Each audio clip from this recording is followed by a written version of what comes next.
Hello दोस्तों, study bye सूरज sir channel में आपका स्वागत है। आज कैलेंडर का हम दूसरा पार्ट शुरू करने जा रहे हैं। इसका पहला पार्ट हम बना चुके हैं। आप हमारे चैनल को लाइक कीजिए, शेयर कीजिए एंड सब्सक्राइब कीजिए।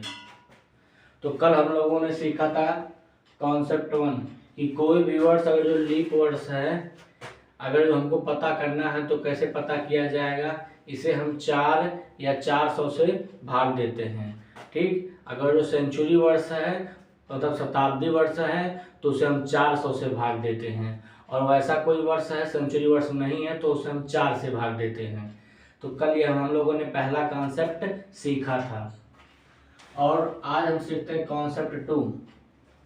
एग्जाम में अगर पूछे कि पहले 5 वर्षों में कितने लीप ईयर आते हैं, तो पहले 5 वर्षों में सिर्फ एक ही लीप ईयर आया था। मतलब जब कैलेंडर स्टार्ट हुआ होगा शुरू में, आज जो 2023 चल रहा, तो पहले एक वर्ष भी तो आया होगा, पहला वर्ष। तो उसी तरह से पहले 5 वर्षों में सिर्फ एक ही लीप वर्ष आया था। और पहले 10 वर्षों में कितने लीप वर्ष आए थे? पहले 10 वर्षों में 2 लीप वर्ष आए थे, एक 4 और एक 8। ठीक, और पहले 15 वर्षों में कितने लीप वर्ष आए थे? 3 लीप वर्ष आए थे, 4, 8 और 12।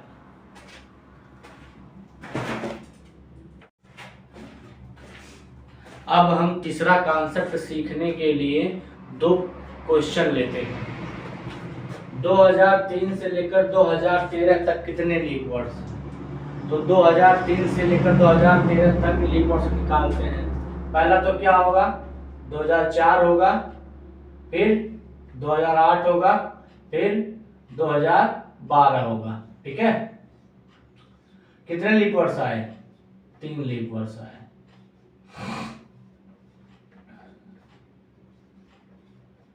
ठीक, 2005 से 2015 में देखते हैं कितने लीप वर्ष आएंगे। क्या होगा? एक 2008 होगा और 2012 होगा। कितने लीप वर्ष आए? 2 लीप वर्ष आए।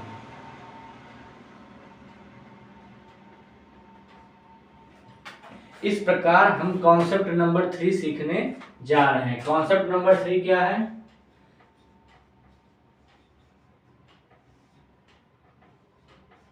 कॉन्सेप्ट नंबर 3 क्या है कि पहले 10 सालों में कम से कम सिर्फ 2 ही लीप ईयर आ सकते हैं। 10 सालों में कम से कम 2 ही लीप वर्ष आ सकते हैं। ठीक है,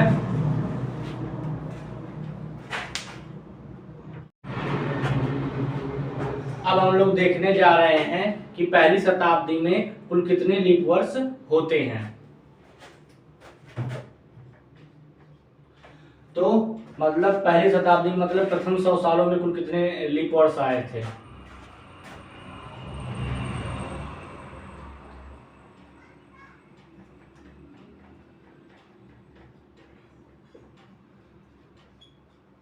अगर आप लीप वर्ष निकालना चाहते तो 100 सालों का, तो 100 में जब 4 का भाग दोगे तो आएगा 25 साल। लेकिन जब आप ये बात ध्यान देंगे कि जो अंतिम जो शताब्दी वर्ष है, जब आप उसको 400 से भाग करेंगे तो यह 400 से भाग नहीं जाएगा। इस प्रकार हम कह सकते हैं कि प्रथम शताब्दी में सिर्फ 24 लीप वर्ष ही थे। कितने? 24 लीप वर्ष। कितने लीप वर्ष थे? 24 लीप वर्ष। ठीक है, इसी प्रकार अगर जो हम देखें कि प्रथम 400 सालों में कुल कितने लीप वर्ष थे, क्योंकि कभी कभी यहाँ से एग्जाम में क्वेश्चन पूछता है कि प्रथम 300 सालों में कितने लीप वर्ष होंगे, प्रथम 200 सालों में कितने लीप वर्ष होंगे, प्रथम 400 सालों में कितने लीप वर्ष होंगे। तो आज हम उसको देखने जा रहे हैं। तो प्रथम 100 सालों में कितने? 24 लीप वर्ष। एक प्रथम 200 सालों, यहां पे में कर लेते हैं, प्रथम 200 सालों में कितने, अगर जो इसमें 25 हुए तो इसमें भी 25 होंगे, 25 25 50 और 50, और चूंकि ये जो 200 है अंतिम 200 साल वो भाग नहीं जाएगा, और इसमें से भी हम 100 साल करते हैं तो ये क्या हो जाएगा 48 लीप वर्ष। ये कैसे आया आपको पता नहीं है 48 लीप वर्ष? जो प्रथम 100 सालों का अंतिम 100 है ये भाग नहीं जाएगा 400 से, ठीक है। और इसी प्रकार जो प्रथम 200 सालों का होगा अंतिम 200 होगा जो वह भी भाग नहीं जाएगा 400 से। तो कुल कितने लीप वर्ष हो गए 48 लीप वर्ष हो गए। इसी प्रकार प्रथम 300 सालों में, प्रथम 300 सालों में कितने होंगे 75 माइनस 3, ठीक है। 75 माइनस 3 कुल कितने बन जाएंगे 72 लीप वर्ष, ठीक। और प्रथम 400 सालों में, प्रथम 400 सालों में कितने हो जाएंगे 25, ठीक है, चौका 100। लेकिन इसमें जो 400 है ये जो 400वीं शताब्दी है यह 400 से पूरा भाग हो जाएगा, इसीलिए 3 ही घटाएंगे तो कितने लीप वर्ष आएंगे 97 लीप वर्ष आएंगे। तो इस प्रकार आप कह सकते हैं कि प्रथम 400 सालों में कुल कितने लीप वर्ष होते हैं तो 97 लीप वर्ष होते हैं, ठीक है।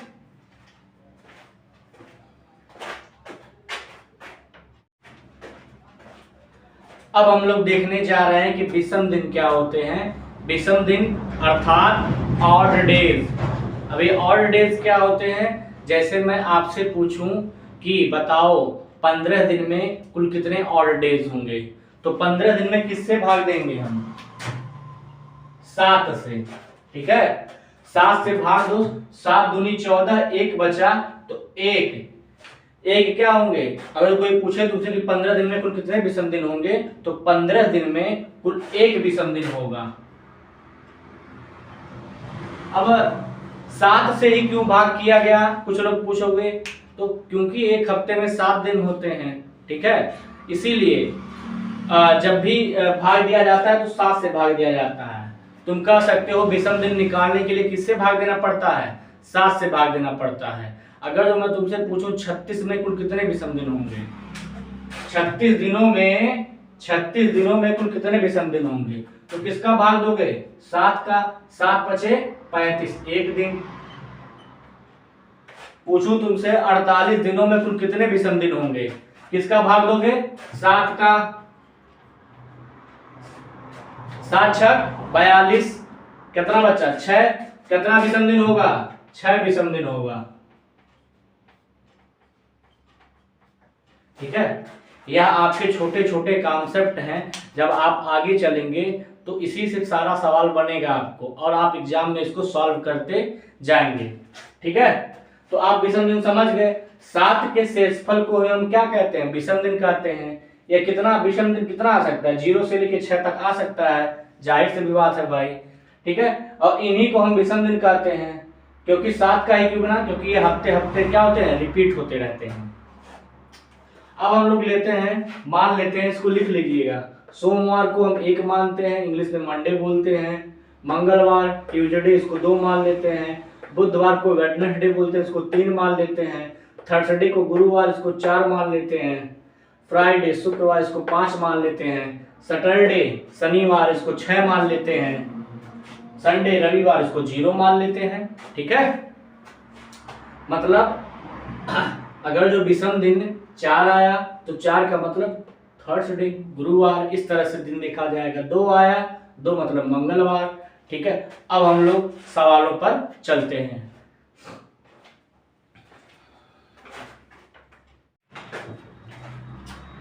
अब हम लोग सवाल देखने जा रहे हैं, ठीक है। उसी विषम दिन पर आधारित विभिन्न परीक्षाओं में सवाल पूछे जाते हैं। आप उसको कैसे सॉल्व करोगे मैं यहाँ आपको बताने जा रहा हूँ। क्या कह रहा है, यदि 22 अक्टूबर को गुरुवार था तो 1 अक्टूबर को कौन सा दिन होगा। आपको सबसे पहले क्या करना है, 22 में से 1 घटाना है। कितना आया? 21। अब ये जो 21 आया है इसमें आप किससे भाग दोगे? 7 का। शेषफल कितना आया? शेषफल 0 आ गया। ठीक है, शेषफल कितना आया? 0 आ गया। अब ये जो शेषफल आया है इसको क्या करो, 22 अक्टूबर को गुरुवार था, इसको गुरुवार में से घटा दो, गुरुवार में से 0 को घटा दो। ठीक है, गुरुवार में से 0 को घटा दो। गुरुवार में से 0 दिन घटाओगे तो क्या आएगा? गुरुवार। अच्छा, अब आपके मन में ये प्रश्न आएगा कि घटाया क्यों गया है, तो यहाँ पे आप ध्यान से देखो, 22 अक्टूबर का दिन दे के आपको 1 अक्टूबर का पूछ रहा है, तो आप कैलेंडर में पीछे जा रहे हो। क्या जा रहे हो? कैलेंडर में पीछे जा रहे हो। जब आप कैलेंडर में पीछे जाते हो तो माइनस चिन्ह का यूज होता है, और जब आप कैलेंडर में आगे जाते हो तो प्लस चिन्ह का यूज होता है। मैं यहाँ पर लिख देता हूं, आगे के लिए प्लस और पीछे के लिए माइनस। तो गुरुवार में से 0 दिन जाएगा तो क्या बचेगा? गुरुवार। यही क्या हो गया? आंसर इसका हो गया। मतलब यदि 22 अक्टूबर को गुरुवार था तो 1 अक्टूबर को कौन सा दिन होगा? गुरुवार होगा। ठीक है, इस तरह से निकलता है। चलो अब हम क्वेश्चन नंबर 5 में आते हैं। ये इसका सॉल्यूशन था। इसका सॉल्यूशन क्या है? यदि किसी महीने के 3 तारीख को शनिवार है तो 25 तारीख को कौन सा दिन होगा? क्या करो? कुछ नहीं, बस अंतर ले लो। 25 माइनस 3 कितना आया? 22 दिन आया। इस 22 दिन में किसका भाग दोगे? 7 का। 22 बटे 7 कितना शेषफल आया? 7 3 21, 1 शेषफल आया। शेषफल कितना आया? 1। अब बात यहां पर आती है कि जोड़ा जाए कि घटाया जाए। यहां पर देखो, किसी महीने के 3 तारीख का दिन देके, 3 तारीख का दिन देके तुमको 25 तारीख का दिन पूछ रहा है, इसके मतलब तुम कैलेंडर में आगे जा रहे हो। कहां जा रहे हो? आगे जा रहे हो। और आगे के लिए किस चिन्ह का यूज करते हैं? प्लस का। तो शनिवार में कुल कितना दिन जोड़ोगे भैया? शनिवार में तुम 1 दिन जोड़ोगे, और जब शनिवार में 1 दिन जोड़ोगे तो कितना आ जाएगा? रविवार। यही क्या हो गया? आंसर। मतलब 25 तारीख को कौन सा दिन होगा? रविवार दिन होगा।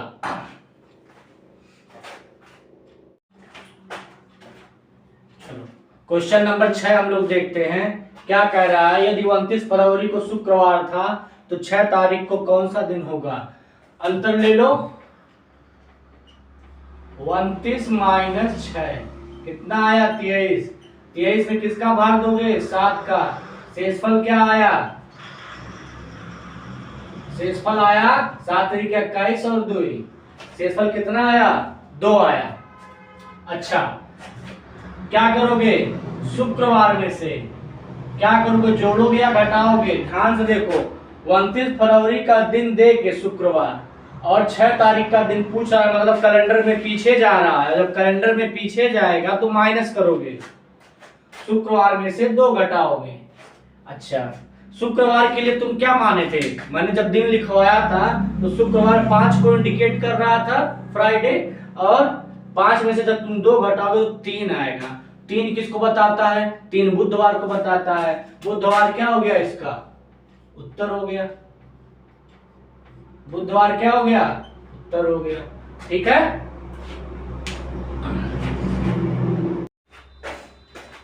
अब हम लोग ये क्वेश्चन नंबर 7 देखते हैं। ठीक है, यदि आज शुक्रवार है तो 23 दिन बाद कौन सा दिन होगा? ठीक है, सॉल्यूशन फर्स्ट का सॉल्यूशन देखो।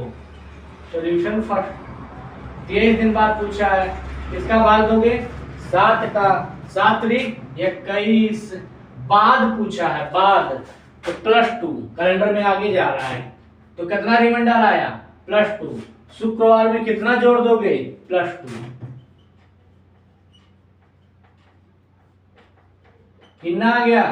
शुक्र में 2 जोड़ोगे, 5 में 2 जोड़ोगे 7, 7 माने 0, 0 माने रविवार।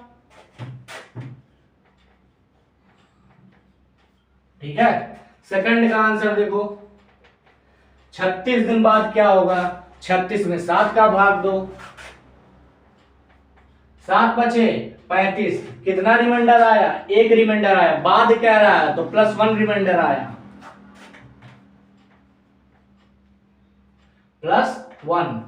ठीक है, क्या करोगे, शुक्रवार में +1 जोड़ दोगे, क्या आ गया, शनिवार, क्या आ गया, शनिवार। अब क्या कह रहा है, 22 दिन पहले क्या होगा, तो पहले कहाँ है, कैलेंडर में पीछे जा रहा है, तो इसका रिमाइंडर माइनस में आएगा, 7 × 21 -1, शुक्रवार में से 1 घटा दो, क्या आ गया, 5 में से 1 गया 4, गुरुवार आएगा। फोर्थ देखो, 60 हफ्ते पहले क्या होगा, अब देखो जब भी पूछे 60 हफ्ते पहले क्या होगा, 5 हफ्ते पहले क्या होगा, 4 हफ्ते पहले क्या होगा, 2 हफ्ते बाद क्या होगा, 25 हफ्ते बाद क्या होगा, जब भी हफ्ते पे पूछे कुछ नहीं, हफ्ते में 7 कट जाएगा, 0 रिमाइंडर आएगा, वही सेम टू सेम दिन होगा। ठीक है, तो यदि आज शुक्रवार तो 60 हफ्ते पहले क्या होगा, शुक्रवार, क्या होगा, शुक्रवार डायरेक्ट। ठीक है,